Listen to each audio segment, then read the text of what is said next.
태방광불하엄경건 제80회 입법개품 제39지 21일로다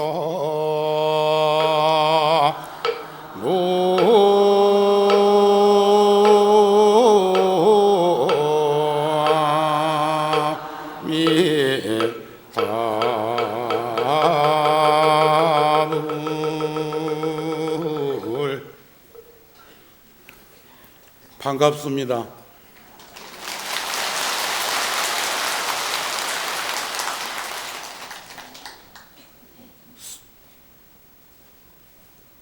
시작이 반이라는 말씀은 알고 있지만 어제 방장실에 올라가서 방장 큰 스님께 스님 이제 내일이면 이제 회향을 준비합니다 말씀을 올렸습니다.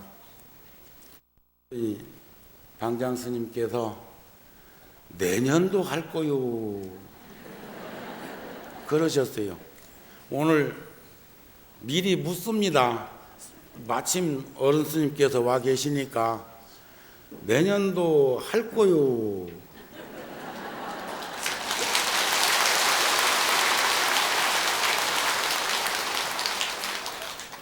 박수 소리 그 정도 갖고는 심을 못 받습니다.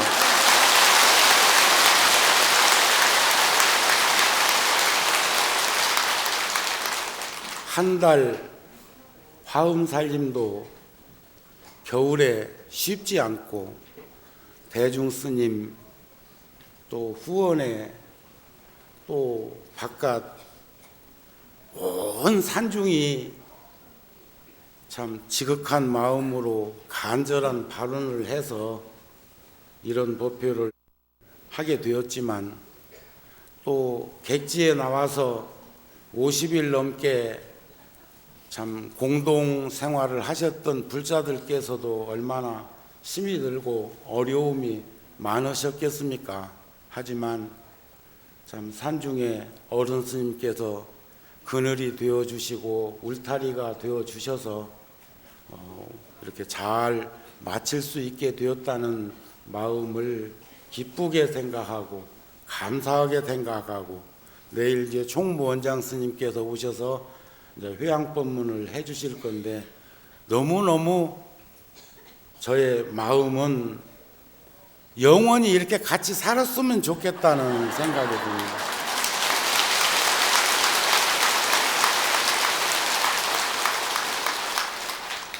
제가 오늘 아침에 예불 모시고 와서 혼자 노래를 3곡을 불렀거든요.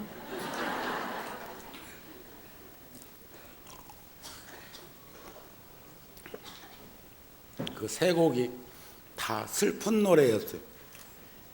하나는 이제 내일 이제 화엄살림 회향 끝나면 이제 전국 각지에서 오셨던 불자들이 가셔야 되는데 그래서 제가 어제 저녁 공양 끝에는 뭐 이렇게 그 밥통이 너무 이렇게 큰 그릇을 갖다 놔가지고 공양 푸기가 좀 어려운 것 같아서 제가 공양을 이렇게 저녁 공양을 담아 드리기도 하고 눈도 이렇게 맞춰보기도 하고 그렇게 했는데 이제 그 각각 돌아가야 된다는 생각을 하고 그 오늘 또 제가 새벽 예불 때 기침 소리도 나고 그래서 제가 이렇게 한 바퀴 돌면서 그 노불자들을 유심히 봤습니다. 화엄살림 때는 만날 수 있을까 다시 아니면 화엄살림은 1년 후니까 내년 3월 보살개 때는 그래도 만나겠지 싶으면서 쭉 보니까 저 참 전부 다 낯익고 오랫동안 함께 했던 그런 불자들이라 찡했습니다. 오늘 제가 이제 드려야 될 입법개품 그 21권체는 이제 어제 강주 스님께서 말씀하신 미륵보살의 권유로 문수보살을 만나 뵙게 되고 문수보살을 통해서 보현행원의 본질인 보현보살과 하나가 되는, 여러분들 우리 불교는 관세음보살님이나 지장보살님이나 문수보살님이나 보현보살을 직접적으로 이렇게 정근을 할 때, 주력을 할 때 부르는데, 또 저 티베트 불교나 이런 데 보면 관세음 보살님께서 우리들에게 주신 진언이 온만이 반매음이듯이, 문수보살은 문수보살대로, 보현보살은 보현보살대로, 지장보살은 지장보살님대로 다 우리에게 주신 진언이 있습니다. 그러는데 그 진언과 보살과 관계가 둘이겠는가? 지금 정우와 정우가 부처님 말씀 전하는 이 가르침과 둘이겠는가? 생각해 보면 결코 둘이 아니라고 생각합니다. 그래서 이제 입법계 품에서 보면은 이제 제가 오후 법문할 때는 보현 행원을 중심으로 해서 전해드리려고 하고, 오늘은 39품의 성 속에서 눈여겨봐야 되고 우리가 이게 나무일 같지 않은 대목이 있어서 전해드리려고 그럽니다. 문수보살이 복성의 동쪽 장엄당 사라숲에 계실 때 문수보살이 많은 스님들 500 비구와 500 동남 동녀 등 이런 많은 이들에게 권해서 안욕따라 삼약 삼보리 심을 내게 하고, 점점 남방으로 가면서 인간 세상을 지나가다가 그 숲에 머무르고 계셨단 말이죠. 그곳은 옛날 옛적에 모든 부처님께서 계시던 곳이고, 모든 중생들을 교화하시던 큰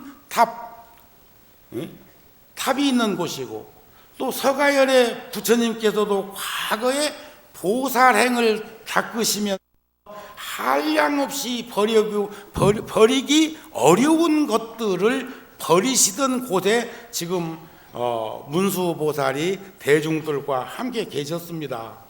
그래서 이 숲은 한량없는 부처님 세계에 소문이 퍼졌어. 저는 요즘 법사스님이나 아니면 연초에 이렇게 전화를 서로 주고받고 안부를 서로 묻고 문안을 사려는 과정 속에서 한결같은 칭찬을 듣고 있습니다. 전국에서 불자들이 구름처럼 통도사 보궁 참배하고 설법보전에서 화엄경 살림법회에 청법한다는 말들을 그렇게 기쁜 마음으로 전해주고 계셔서 너무너무 행복했습니다. 여러분들은 그냥 그렇지요? 저는 참 어른 스님 뜻에 따라서 주지 소임을 엄격결에 이제 맡아가지고 지금 함께 많은 불자들하고 하고 있는데, 그렇게 많은 불자들이 자기 집 오듯이, 또 집에서 시장 가듯이, 집에 갈 때는 시장 가는 발걸음이요, 우리 식구 오늘 뭐 사다 먹일까 하듯이, 그 다음에 집에 가가지고 생각할 때는 그날 밤에 누울 땐 내일 아침에 또 통도사 화엄살림 가야지, 기쁜 마음으로 출발해서 통도사 오셨다가 즐거운 마음으로 돌아가는 환희 법렬한 이 화장세계가 통도사가 아니고 어디겠는가 싶은 마음이 드니까 제 얼마나 기분이 좋겠습니까? 요즘 좋아 보이잖아요.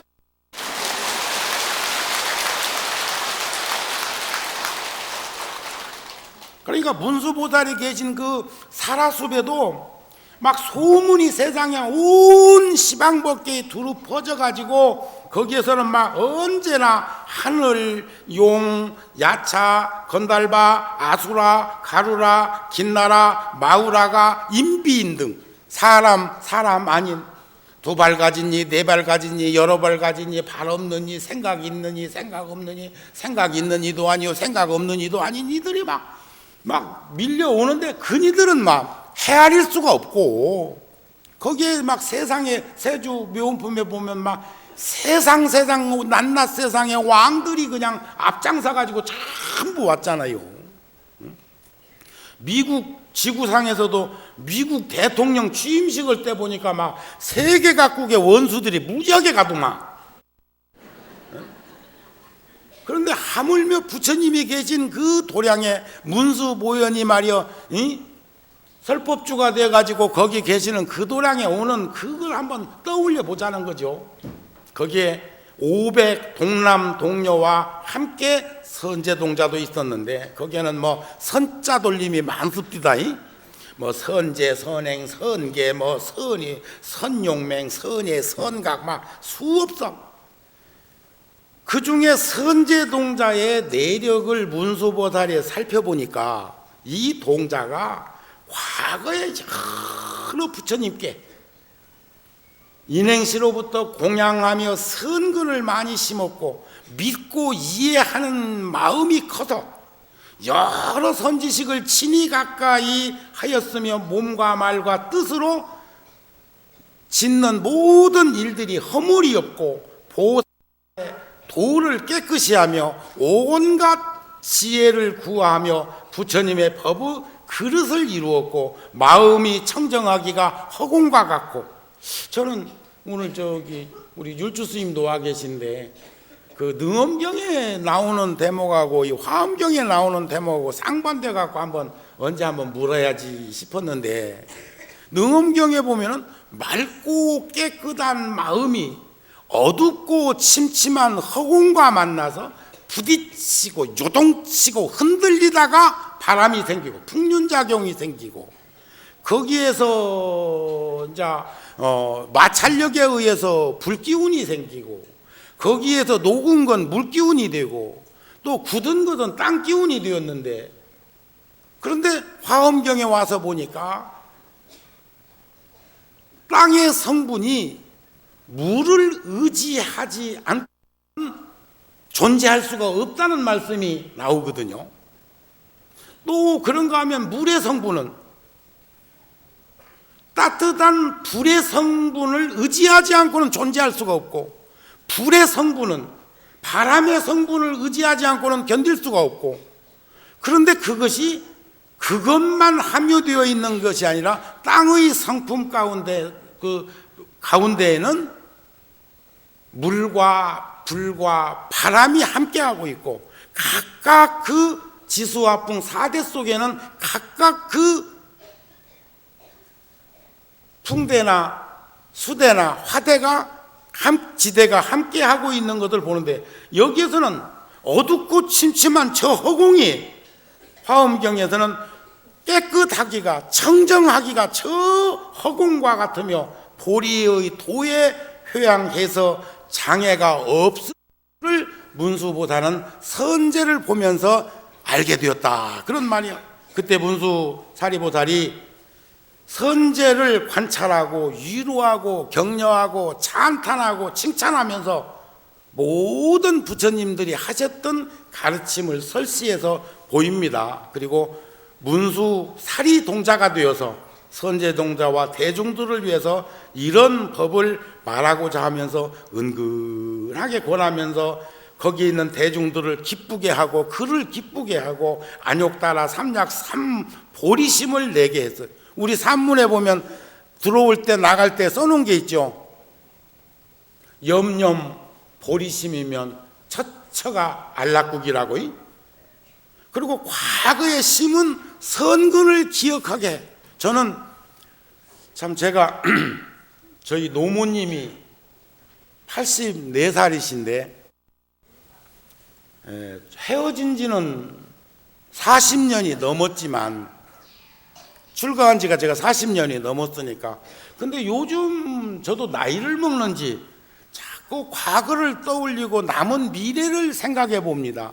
그런데 그 노인이 그래도 태중을 빌려주시고 가난한 시절에 세상에 나오게 해갖고 슬하에서 된 자리 마른 자리 이렇게 갈아 누우면서 그 식탐이 많아가지고 먹을 것 껄떡거리는 거 배 채워주니라고 고상하셨던 그 할매가 아직 살아계시거든요. 이젠 마지막이 되겠지, 이번 걸음이 하면서도 어떤 생각이 들었느냐면, 불자로서 출가한 아들이 스님으로 보일 때는 너무 기쁘겠지만 혹여 노탐이 생겨가지고 늙을 말년에 자꾸 내가 아직도 자식으로 보면 얼마나 가슴앓이를 하실까 싶어서 제가 그 본속들한테 전화를 해가지고, 우리 화엄경 살림도 끝나고 내가 주지도 와가지고 지금 소임을 보고 있으니까 할매가 한번 왔다 갔으면 좋겠다.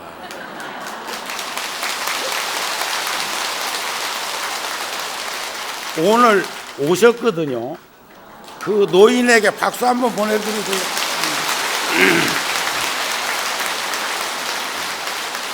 저기 종무소 스님들 뒤에 앉아 계시네. 예. 고맙습니다.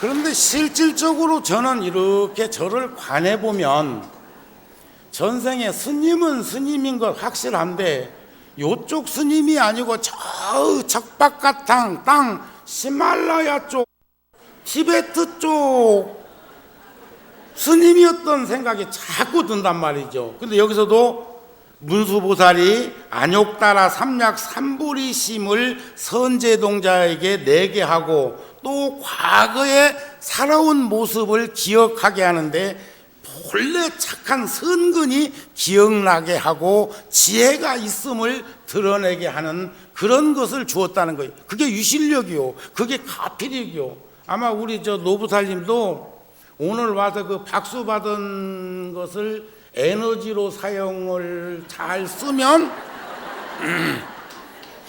아마 앞으로 한 20년은 더 안 사실까요?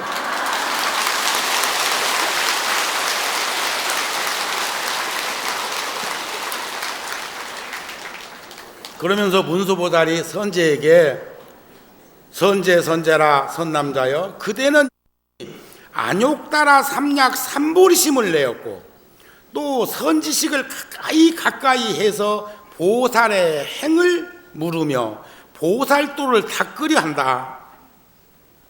선지식을 친히 가까이 하고 공양한다고 하는 것은 온갖 지혜를 구족하는 첫 번째 인연이요, 공양한다고 하는 그 사실은 지혜를 구족하는 근본이라는 거예요.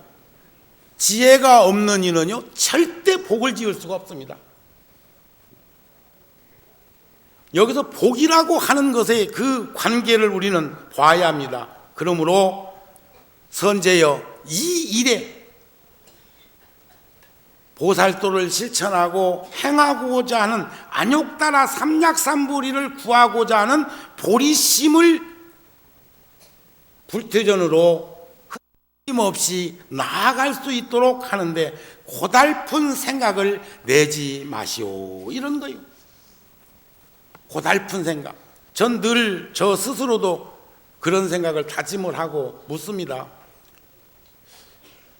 정신적으로 힘든 건 고달픈 거고요, 육체적으로 힘든 건 고단한 거예요. 그래서 저는 소임을 보다 보면, 소임자들도 그렇고 뭐 여러분들도 그렇지만, 고단하기야 저 자갈치 시장에 있는 사람들보다 뭐 남대문 동대문 그 참 새벽장 여는 분들 얼마나 고단하겠습니까? 누군들 편히 들어누워 가지고 새벽에 편히 쉬고 싶지 않은 사람이 어디 있겠습니까? 그러나 그분들은 희망이 있고 가정의 행복을 추구하고 있기 때문에 고달프지는 않을 거라는 거예요. 그러니까 문수보살도 선제에게 고달픈 생각을 내지 말게. 전 아까 행복하다는 말도 스스럼 없이 하고 여러분들과 만남이 기쁘고 즐겁고 자랑스럽다는 말씀도 드렸습니다. 그때 선제가 보살의 행을 묻죠. 끊임없이 53 선지식에게 똑같이 묻는 것이 거룩하니요 일러주소도. 보살은 어떻게 보살의 행을 배우며 어떻게 보살의 행을 닦으며 어떻게 보살의 행에 나아가며 어떻게 보살의 행을 행하며 어떻게 보살의 행을 깨끗이 하며 어떻게 보살의 행에 들어가며 어떻게 보살의 행을 성취하며 어떻게 보살의 행을 따라가며 보살의 행을 생각하며 어떻게 보살의 행을 더 넓혀가며 어떻게 보현의 행을 빨리 원만케 하오리까. 53선지식에게 물을 때 끄트머리 가가지고는 늘 보현의 행을 성취할 수 있겠습니까? 그것을 제가 열애십대 발원문처럼 보현행원, 부처님께 예배하고 공경하고 찬탄함으로부터 모든 중생들에게 수순하고 회양하는 것까지를 오늘 오후에 여러분들 우리 화엄경 살림 책에 있는 보현행원을 여러분들하고 오늘 같이 한번 마음을 내보려고 저도 참 오래간만에 보현행원 품을 봤습니다. 제가 청년 시절에 100일 기도를 하루에 4번 정근하면서 한번 법당 들어가면 2시간, 3시간씩 기도할 때 금강경 독송도 한번 하고 보현행원품도 독송하고 또 원각장 보안장도 하고 관세음보살 보문품도 하고 또 어느 때는 말이요 천지파랑경도 해봤어요. 근데 천지파랑경 하다가 제가 많이 들었어. 갈등이 생겼다. 이따 갈등에 대한 얘기 한번 드리겠습니다. 그래서 은사 스님께 전화를 올렸더니 스님께서 하시는 말씀이 아이들한테는 약은 쓴데 그 쓴 약을 먹이기가 여간 힘들지 않으니까 그 당이정이니 캡슐이니 시럽이니 이렇게 방편을 가미해서 약을 만들어서 쓴 성분을 속에다 감추고 약은 쓴 게 약이라네.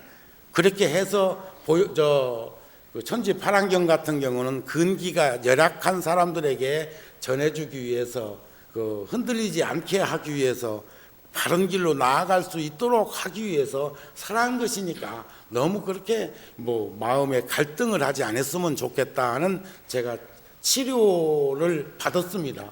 그게 20대 중반에 있었던 일인데 거기서 가장 큰 상처가 뭐냐면 만일에 천지파랑경이 위경이라고 하면 머리가 7조각으로 쪼개져서 죽을 것인데 아거니 니거니 마거니 파거니 사바하 이제 그게 이제 흔들리는 거예요. 이제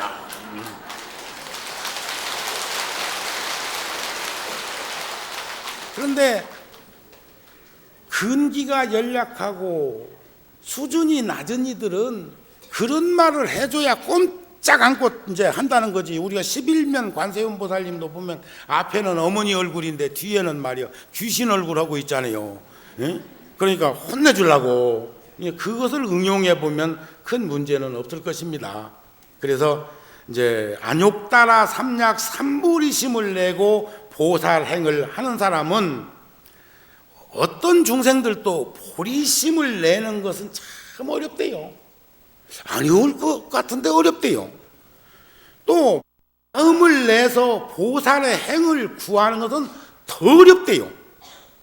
우리 지금 다 그 마음을 가지고 있는데 그렇다. 한결같은 마음을 내서 나아가기가 어렵다고 하시는구나. 그런 말씀 아니겠습니까? 그래서 온갖 지혜의 지혜를 성취하고자 하거든 결정코 반드시 선지식을 찾아야 한다.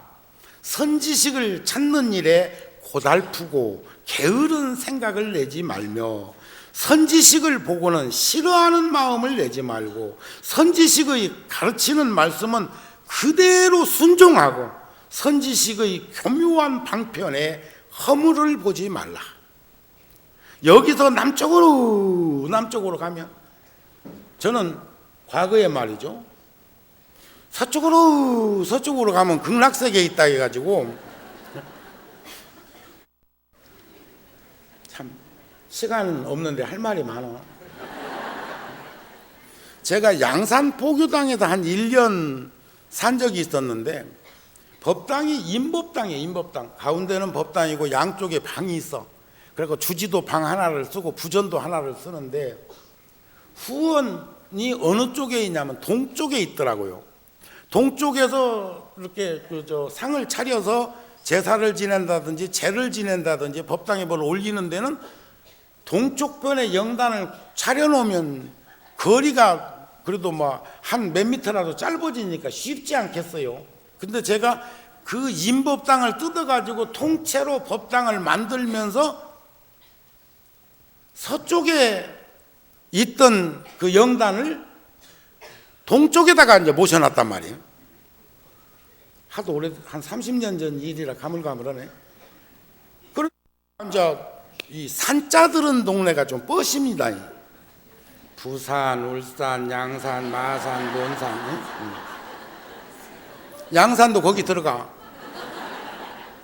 할매들이 딱 시비를 걸더라고요. 왜 있던 자리에다 영단 안 해놨냐 이게요. 근데 그때 순간적으로 탁 생각이 뭐냐면 영가가 동쪽에서 서쪽을 바라보도록 영단을 내가 차려놨어. 그전에는 서쪽에서 동쪽 바라보도록 차려놨는데, 그래놓고 스님은 서쪽에서 동쪽을 바라보고 연부를 하는 거예요. 극락가라고. 그러면 누가 더 빨리 극락가겠냐 이게요. 동쪽에서 서쪽 바라보고 연부를 하면 그 영가가 서쪽에서 동쪽으로 나와갖고 뒤로 돌아가 해야 극락가고, 나는 지금 서쪽에서 동쪽으로 앉아가지고 연부를 하고 있으니까 여기 동쪽에 있는 사진이 그 나와가지고 서쪽으로 가면 될 거 아니냐고.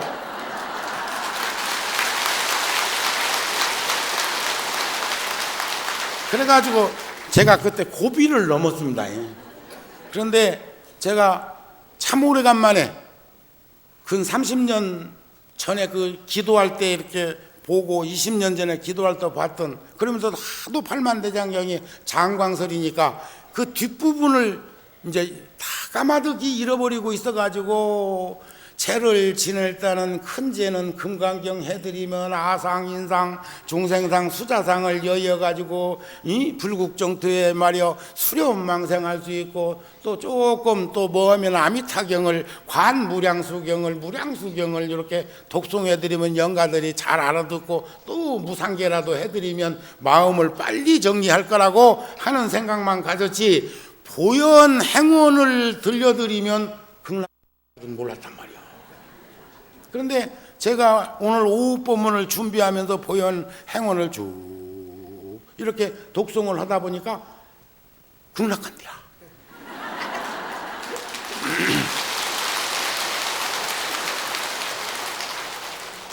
그래서 지금 많은 불자들이 남쪽으로 선제가 길손이 되어서 떠나는 것처럼 여러분들은 동서남북 막 감방할 것 없이 시방법계 두루두루 막 편만해가지고 어디로 대한민국 경상남도 양산시 하북면 지산리 영축 총림 영축산 자락으로 막 몰려들었단 말이요.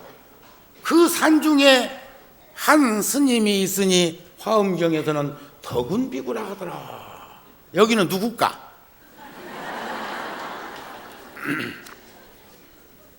그 스님한테 가서 물어라. 그 스님한테 보살이 어떻게 보살의 행을 배우며 보살의 행을 닦으며 어떻게 보현의 행을 빨리 원만케 하겠느냐고 물어라. 그러면 그 스님이 자세하게 자상하게 가르쳐 줄 것이다 이게요. 선제는 그 말을 듣고 막 얼마나 좋았겠어요. 어저께 어디 여기 교수님이 능엄경을 지금 1년에 한 권씩 번역을 하고 있다면서 어제 책을 5권을 갖고 오셨는데 나오고 이런 얘기 저런 얘기에다가 하염없이 눈물을 흘리더라고. 근데 그게 슬픈 눈물이 아니고 부끄러운 눈물이 아니고 창피한 눈물이 아니고 십분 환희법렬한 금강경에서 보면 채로 비읍하는 거예요. 막 줄줄 막 하염없이 눈물이 나는데 아이고 나도 울 뻔 알았어. 그건 부처님의 제자로서 부처님의 말씀을 서로 주고받으면서 거기서 느끼는 그런 거죠. 그러면서 이제 막 나는 지금 그려 오늘 또 법회 끝나고 점심 때 내가 가서 또 밥 좀 퍼줄까.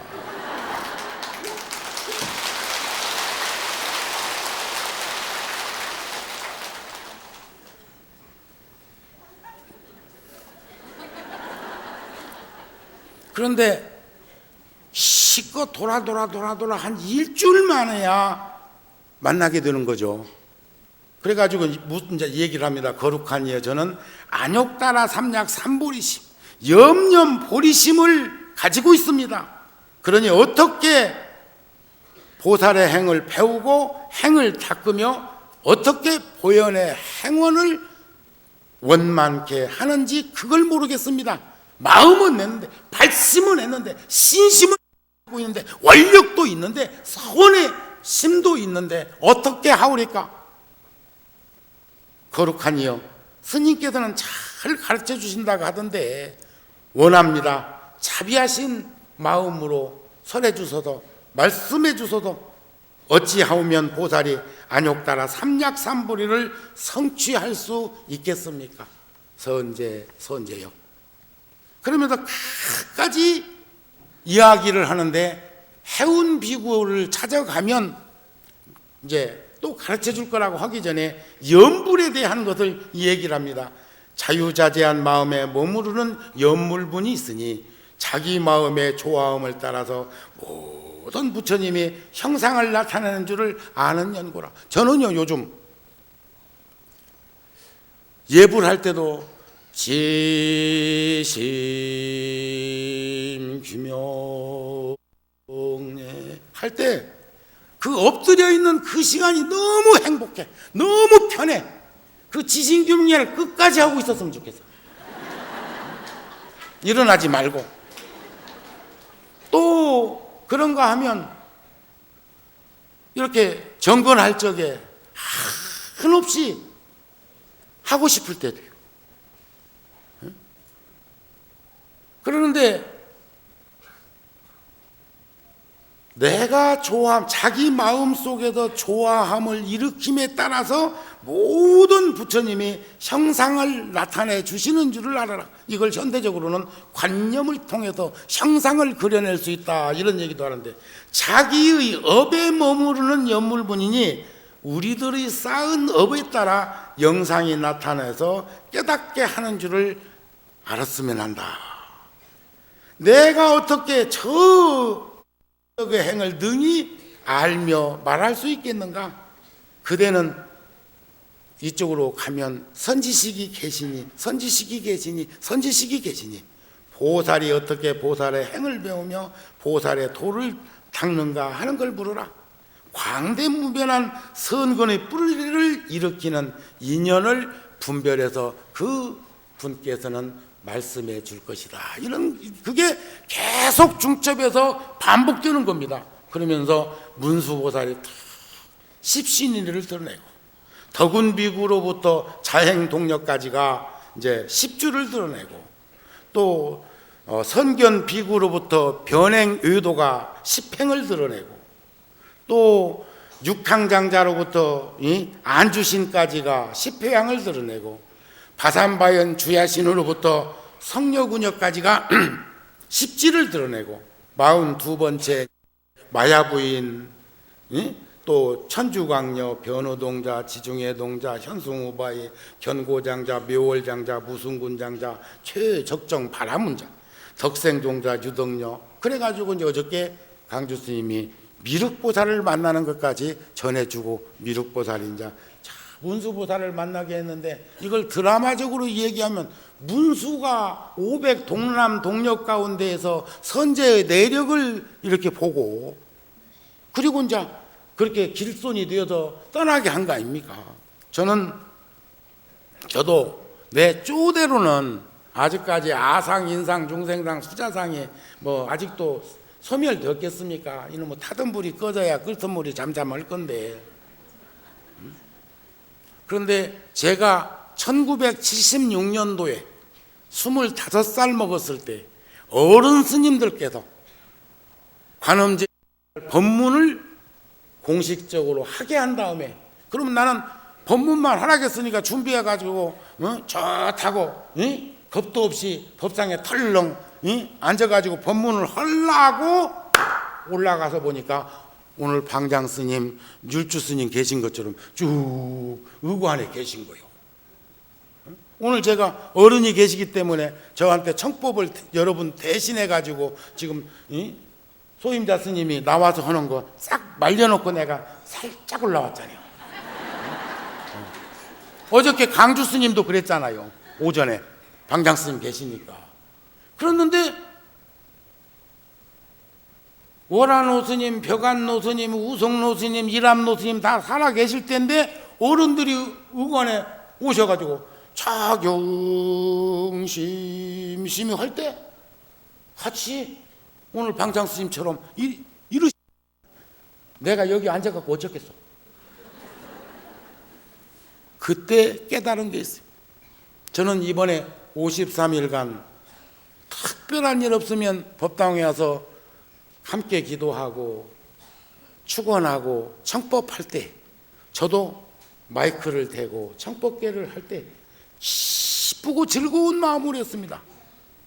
그 스님이 법사 스님이 이전에 후배 스님이든 어떤 스님이든 간에 그것 없이 많이 법렬한 마음을 일으켜서 아까 지신규명리 하면서 제가 그렇게 편안하고 넉넉한 마음이 들었던 것처럼 흔연한 마음으로 제가 엎드렸다는 거예요.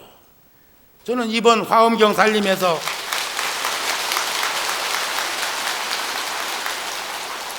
제 수학이 있었다면 겸손한 마음으로 나를 낮출 수 있는 공부를 53일 동안 할 수 있었다는 것을 매우 기쁘고 감사하게 생각하는 마음입니다. 그런데 이 중에 많고 많은 선지식 가운데 그 승열 바라문이라고 하는 장자를 찾아갔는데 변행 그 의도가 이렇게 권해가지고 이렇게 덕운 비구가 이렇게 권해가지고 이제 자행 동료로부터 해가지고 쭉 해오는 중에 찾아갔는데 10주에서 만나게 되었는데 그분은 요즘도 인도 가면은 그런 분들이 있습니다만 그 막 이렇게 이거 배화교는 불을 이고 있고 불덩어리를 끌어안고 있고 턱 앉아 있는데 가까이에다가 막 소똥을 막 산더미처럼 싸놓고 그 안에 앉아 있고 지금도 그런 수행자들이 있습니다. 인도에 가면 가끔 뭐 다큐멘터리 같은 거 아마 보시면서도 보셨던 그 인연들이 있는 분도 계시겠습니다만 근데 승열 바라문을 권하는 비사 비모 구사선인이 권해가지고 만나고 보니까 그분은 어떤 분이냐면은 불구덩이 위에서 칼산에 뒤집어 써가지고 거기서 불 속으로 뛰어드는요. 불 속으로. 그래가지고 한가르침 받으러 갔더니 승열 바라문이 자기 하는 것처럼 똑같이 시키는 거예요. 거룩하니요 저는 안욕 따라 삼약삼보리심을 내었는데 보살이 어떻게 행하며 돌을 닦으며 그것을 알지 못하니 저에게 한 말씀 해주십시오 하니까 바라문이 말하기를 그대가 저 칼산 위에 올라가서 몸을 불구덩이에 던진다면 모든 보살의 행위 모두 청정하여질 것이다 이랬거든요. 선제동자가 생각하기를 그 말을 듣고 불구덩이 용광로에 들어가라고 하고 막 화라산처럼 타고 있는 용암구덩이에 들어가라고 하면 여러분들 들어갈 수 있습니까? 상단 법문하시는 그 조실 스님이나 방장 스님들 법문 중에 그런 말씀이 있습니다. 백척간두에서 진일보하라. 지금 막 떨어지면 죽는데 요즘 그 번지 점프하는 아들 보면 나 이해를 못해요. 그러니까 이제 선제가 어떤 생각을 하냐면 사람 몸 받기 어렵고 모든 어려움 여의기 어렵고 또 깨끗한 법 듣기 어렵고 부처님 법 만나기 어렵고 이 감각 기관이 구비하기 어렵고 착한 사람 만나기 선지식 만나기 어렵고 이치대로 가르침이 받기 어렵고 바른 생활하기 어렵고 이게 인생난득이요 불법난복인데 말이 내가 어떻게 여기까지 왔는데 그 나보고 불 속에 뛰어들으라면 뛰어들겠냔 말이야. 아니지 전이가 분명히 저건 선지식이 아니라 마군이지. 나를 막 박살을 내려고 이 불구덩이다 태워버리려고 그냥 생매장 시키고 막 그냥 막 불구덩이에 그냥 막 살아있는 채 집어 넣으려고 하는갑다. 저 사람은 보살인 듯 싶은데 선지식인 듯 꾸몄는데 아니다 싶은 거예요. 그래가지고 나에게 선근을 심기 어렵게 하고 이 말이요 목숨 지키기가 어려운데 요것을 그냥 날리려고 하고 이거 안 되겠다 하는 생각을 막 가지면서 나의 갈 길을 막는구나 하고 갈등을 할 때 그때 막 수없는 세상으로부터 막 많은 얘기들이 다가옵니다.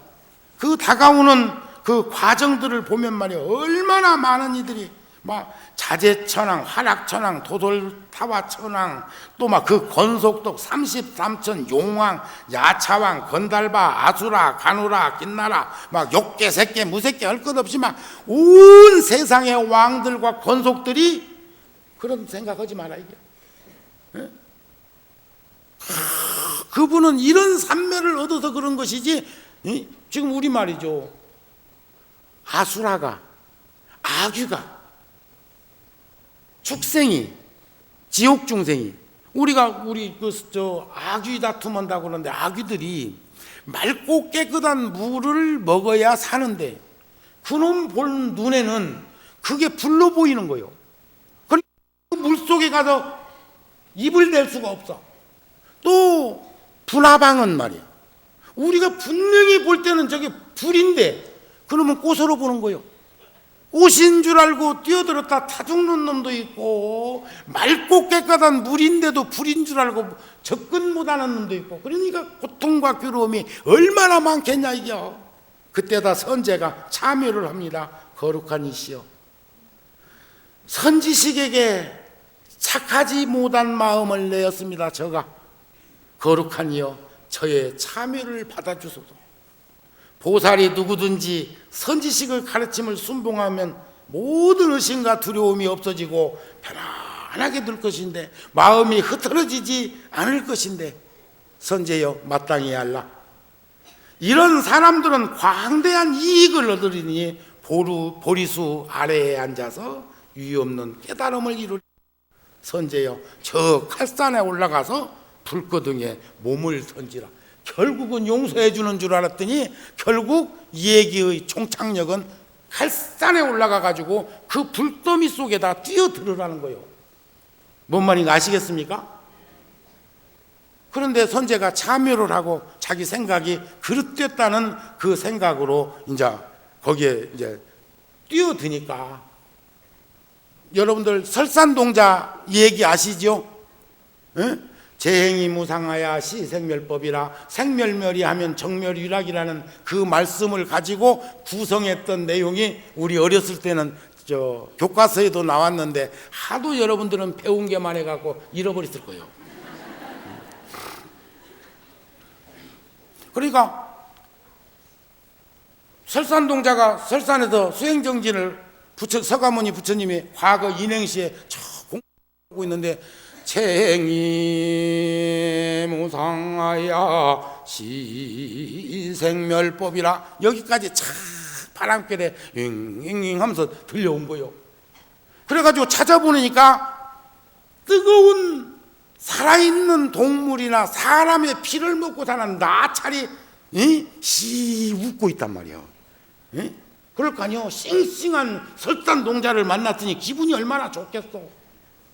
그러니까 맞아들여달라고 하니까 나는 배고파서 아이고 먹거리 있구나 하고 있을 뿐이라는 거예요. 아닙니다. 제가 꼭 저를 드릴 테니까 맞아들여 주십시오. 그러니까 뭐요? 생멸멸이하면 정멸유락이라. 생하고 멸하는 것이 멸하고 보니까 그 자리가 고요적적한 정멸 번뇌가 일어나지 않고 망상이 단절된 그 자리라고 하는 것을 탁 들려주니까 그거 적어서 다음 사람들이 그 가르침을 통해서 깨달음을 얻게 만들어 놓고 그 설산에서 뛰어내려 버리잖아요. 지금 선제가 칼산에 올라가서 불거등에 뛰어들듯 그러는데 불 속에 떨어져갖고 낭떠러지 떨어져서 죽었습니까? 아니잖아요. 참 범천이 와서 받아가지고 말이야 이 낙하산 타고 내리듯이 낙하산보다 더 편안하게 내려왔다는 거요. 그게 이제 지금 쫙 여기까지 오는 과정 속에서 진행된 겁니다. 그러면 이제 문수보살이 어떤 분이요? 문수보살이 처음에 동남동녀 500명 있는 그 사옥에서 선제를 이렇게 드러내서 길손이 되어서 선지식을 찾아가라고 이렇게 권한 분 아닙니까? 그분이 미륵보살의 권청에 의해서 이제 뷰로 가려고 할 적에 이렇게 착 벌어지는 이런 과정들은 굳이 더 얘기할 것이 없어. 결국은 선제는 문수나 보현이나 관음이나 지장이나 여러분이나 나나 둘이 아닌 경계를 드러내면서 보현 행원을 하게 되는 것으로 이제 막을 내리게 되는 것이 아닌가 싶은 말씀입니다. 시간이 이제 다 되어서 선방에 또 스님들이 금강경 독송으로 들어오시기 때문에 다 스님들 들어오신 다음에 법문 꺼내는 것보다도 그래도 주지가 오시기 전에 끝내주는 것도 그것도 멋있는 거란 말이야.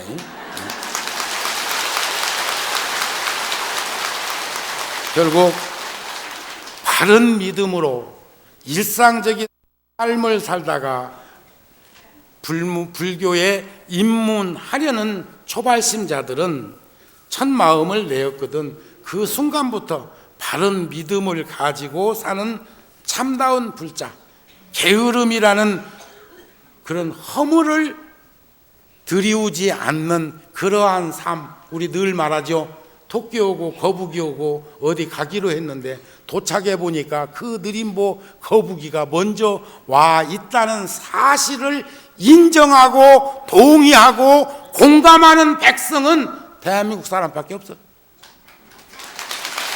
다른 나라 사람들은 절대로 거북이가 이겼다고 하지 않습니다.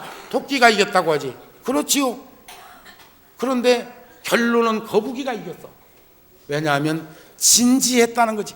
느리지만 한 걸음 한 걸음 나아갈 수 있는 그런 불태전의 신심과 정진력을 의미하는 것입니다. 앞서거니 뒤서거니 해도 우리는 거기에 연루되지 말고 연연하지 말고 무속불처럼 한 걸음 한 걸음 나아갈 수 있는 그런 삶을 살아갈 수 있을 때 우리는 진정한 불자의 참 행복은 거기에서 발현되는 것이 아니겠습니까 하는 말씀으로 오전 법문을 마치면서 오후에는 보현 행원을 통해서 여러분들하고 함께 춤을 추고 노래를 하고 싶습니다.